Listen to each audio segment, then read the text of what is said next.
Number 5. Hector Lombard came into the UFC as a former Bellator middleweight champion. Many expected him to run through the UFC roster with ease, but that wasn't the case. He made his debut against Tim Boetsch at UFC 149 and lost the bout by a split decision. After going 1-2 in the middleweight division, he moved down to the UFC welterweight division and won both of his fights against Nate Marquardt and Jake Shields. After defeating Josh Berkman by a unanimous decision at UFC 182, he tested positive for steroids and was suspended for a year. Since his return, he has lost his last 2 fights to Neil Magny and Dan Henderson by both finishes. He is 3-4-1 in the UFC. Number 4. Erik Silva burst onto the scene as the next big prospect in the UFC welterweight division. His aggressive paced fighting style made him a must-see attraction on the UFC fight cards. Although he's very talented, he has trouble defeating top names. He is 6-6 in the UFC and is currently on a 2-fight losing streak. Number 3.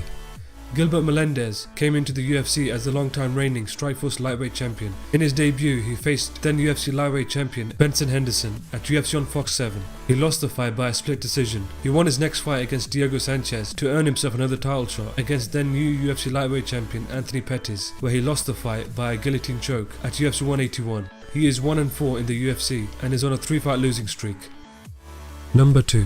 Antonio Silva came into the UFC with victories over Andre Arlovski and the great Fedor Emelianenko. He defeated Travis Brown and Alistair Overeem and earned himself a title shot against then UFC Heavyweight champion Cain Velasquez. Cain Velasquez defeated Antonio Silva by TKO at UFC 160. He hasn't looked great in the UFC Heavyweight division. He is 3-7-1 in the UFC and is currently on a 2-fight losing streak. Number 1. Bethe Correia was granted the title shot at UFC 190 against then dominant champion Ronda Rousey after defeating 2 of her teammates, Jessamyn Duke and Shayna Baszler.